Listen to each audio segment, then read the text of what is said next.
$750? Are you kidding? That car isn't worth nowhere near that kind of money. Why, I know a fella bought one just like it for over... Yes, that's right.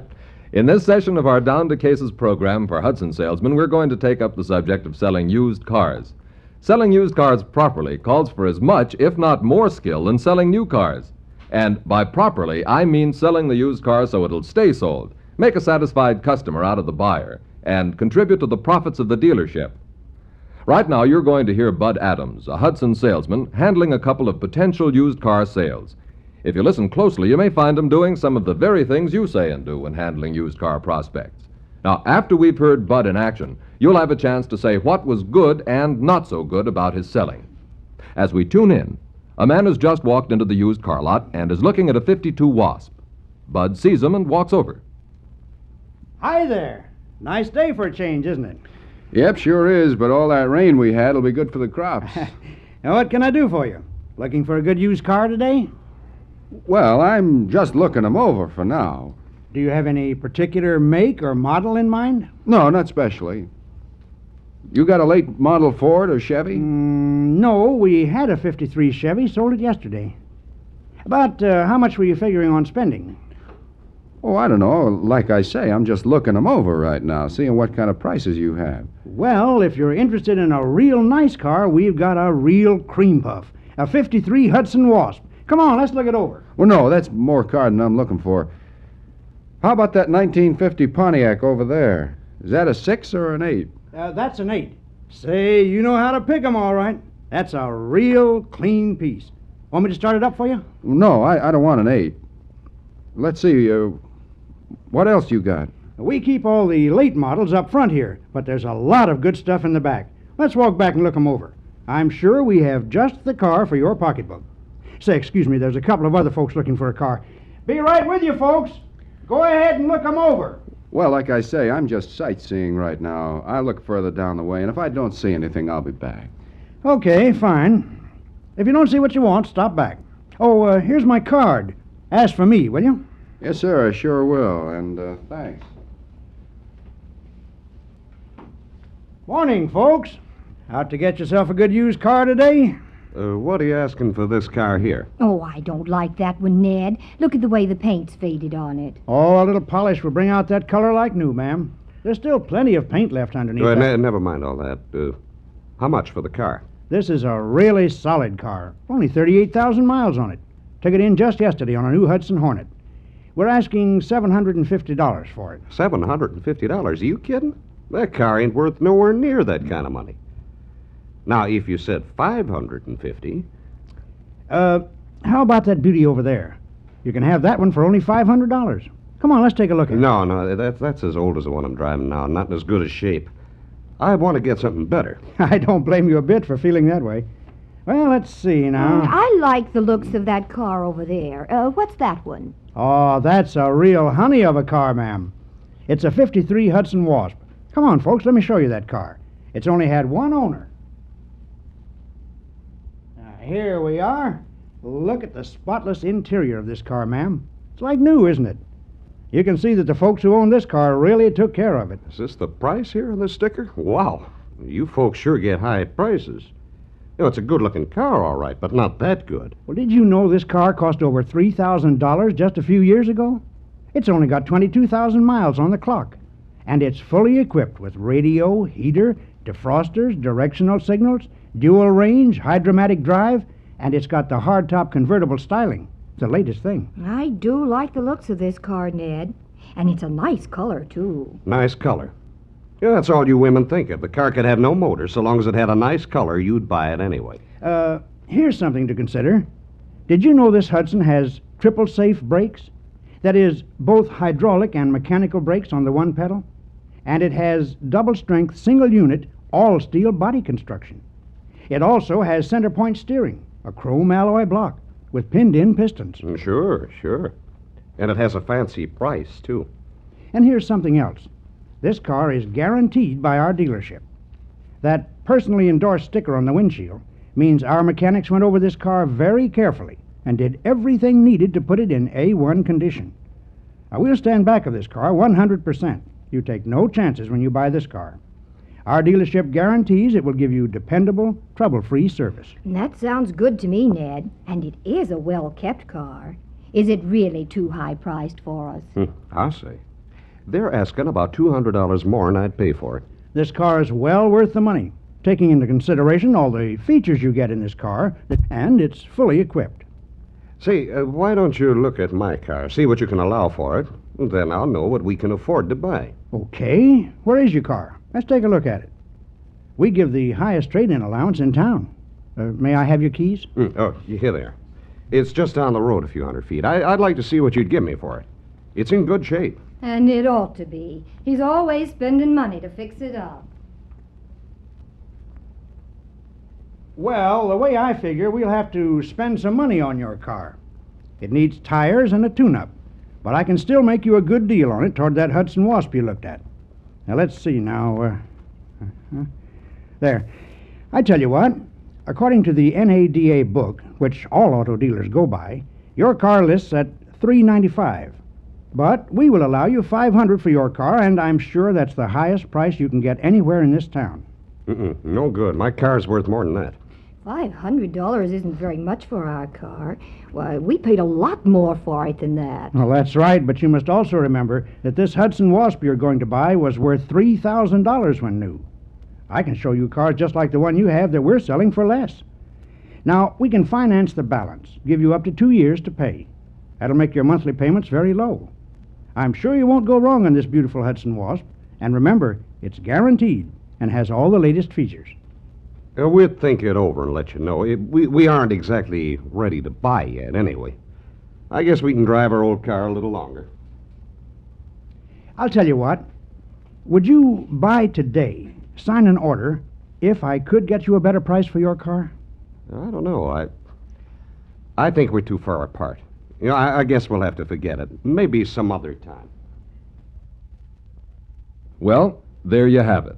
That's the way Bud Adams goes at the job of selling used cars. Let's take some time now to talk over the way he handled these two prospective sales.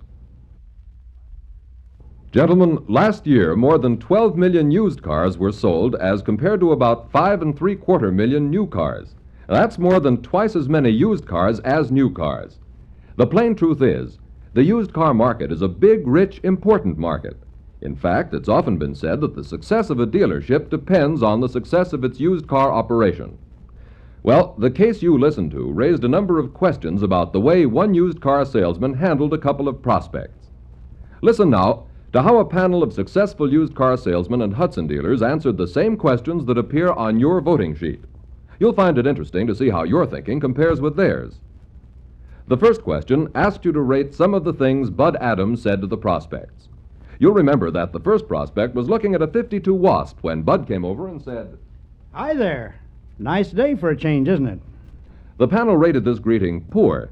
What's wrong with it? Well, nothing if the prospect is just walking around when you greet him. But when the prospect is looking at a specific car, as this man was, the panel agreed it's much better to open with a comment that builds further interest in that car. Something like this. Good morning. That car you're looking at's in exceptionally fine condition. Have you noticed the low mileage on it?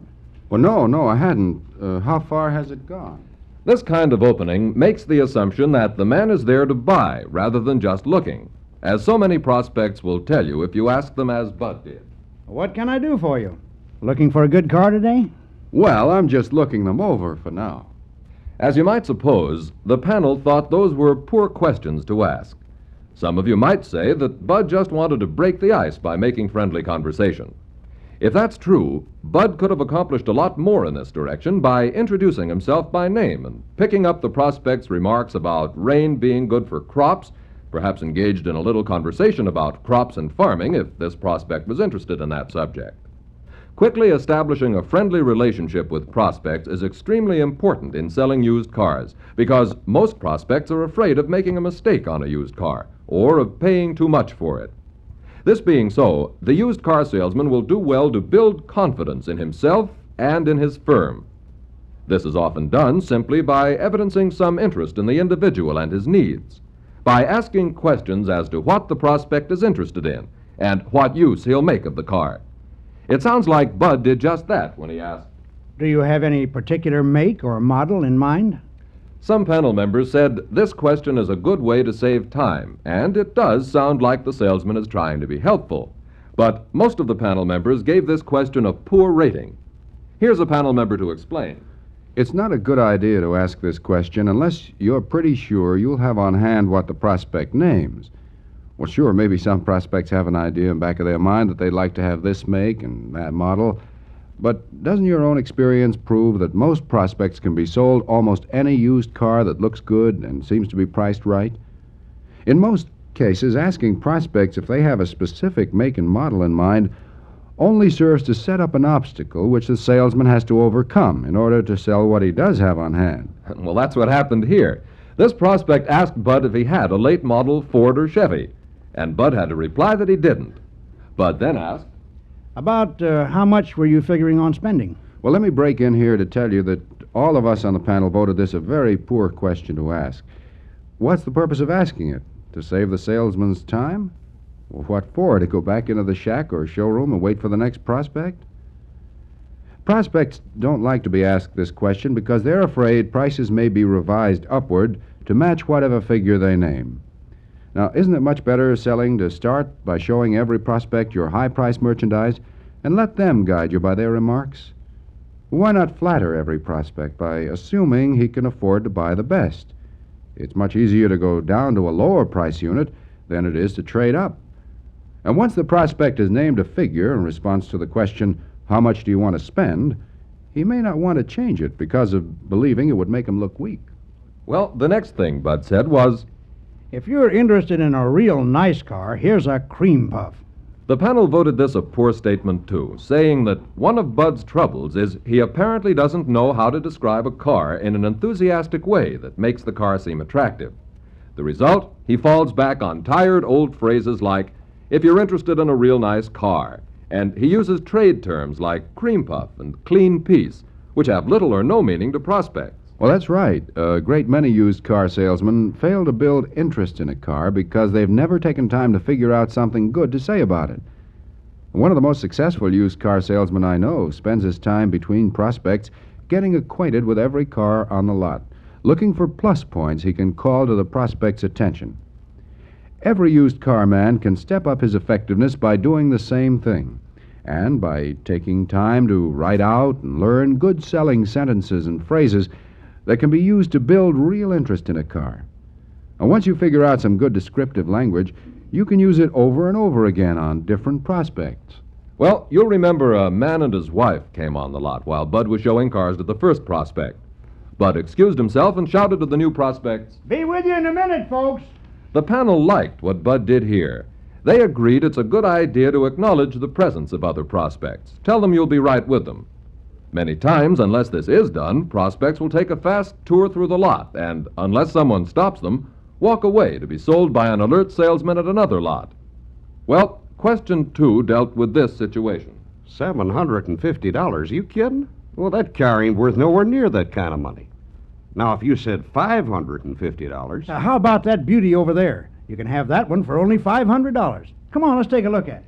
Answer C to this second question won the panel's votes. They agreed Bud left the first car too quickly, at the first sign of resistance. Sure, maybe the prospect mentioned a figure $200 lower than the asking price, but the fact that he did name a price indicates he was interested in it. That's right. I guess Bud thinks cars should be priced to sell themselves. Well, if so, he'd better become a checkout clerk in a supermarket. Too many used car salesmen, I'm sorry to say, won't start selling if the prospect objects to the price. They wait until the prospect indicates real interest in a car after the price is quoted. Now, isn't it a fact that one car can be worth $200 more than another of the same make and model because of condition? Well, if that is true, as I'm sure you agree it is, then prospects can be made to see it too. Well, sure, prospects will tell you they can buy a car down the street just like the one you're showing them for $100 to $200 less, but you can always argue it's not the same car, that you've also sold the same make and model for that much, but not one in the condition of this car you're showing him. And then you can ask the prospect to prove this for himself by going for a demonstration ride. Yes, and the panel agreed that during the demo, it's best not to keep up an endless stream of chatter. Just call the prospect's attention to things he might otherwise miss. And remember, even if it's an older car that you're demonstrating, The prospect's present car is older yet, and to him, the newer car probably rides like a dream. Well, question 3 asked what you thought of Bud's handling of this situation. Is this the price of the car here on the sticker? Wow, you folks sure get high prices. Yeah, it's a good-looking car, all right, but not that good. Did you know this car cost over $3,000 just a few years ago? It's only gone 22,000 miles. The panel picked answer A to this question. They thought Bud was using a good selling point here in naming the original price of the car. They didn't think there was any danger in the prospect raising a question about the depreciation rate. Well, even if the prospect did, Bud could have pointed out that the heaviest depreciation was already out of the car. Anyway, most of us on the panel agreed that making a comparison between the original selling price and the present selling price is a good way to make the used car seem like a real bargain. Bud deserves credit for using this idea. Question 4 asked what you thought of Bud's little talk about the features on the car he was showing. The panel chose answer B. They thought Bud was on the right track in naming some good features, but he should have gone on to explain what advantages these features offer. It's not enough to recite a list of features, the panel said. They have to be interpreted in terms of greater safety, comfort, economy, dependability, and so on. The panel agreed that selling the features of a used car is just as important as it is in new car selling. Question 5 asked what you thought of this talk by Bud. Now, this car is guaranteed by our dealership. That personally endorsed sticker on the windshield means our mechanics went over this car carefully and did everything needed to put it in A1 condition. Now, we'll stand back of this car 100%. You take no chances when you buy this car. Our dealership guarantees it will give you dependable, trouble-free service. The panel thought Bud gave a good talk here. They picked answer C. Not that they're recommending you should memorize it, but knowing how to talk up the personally endorsed sticker will help you close many sales.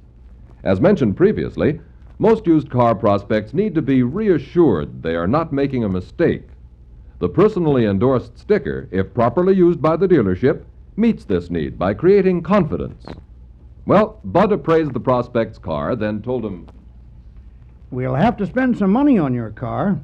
It needs tires and a tune-up, but I can still make you a good deal on it toward that Wasp you've just looked at. Well, let's see now. I tell you what, according to the NADA book, which all dealers go by, your car lists at $395, but we'll allow you $500 for your car. I'm sure that's the highest price you can get anywhere in this town. 500? Oh, no, no good. My car's worth more than that. $500 isn't very much for our car.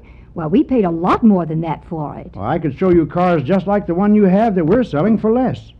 Now, we could finance the balance for you, give you up to 2 years to pay. That would... The panel thought Bud handled this phase of the transaction very poorly. They chose answer B to question 6. Here's a panel member to explain why. After appraising the old car, it's best to talk in terms of your car and so much buys the car you want. And then, as the next step, that cash difference should be broken down to so many dollars per month.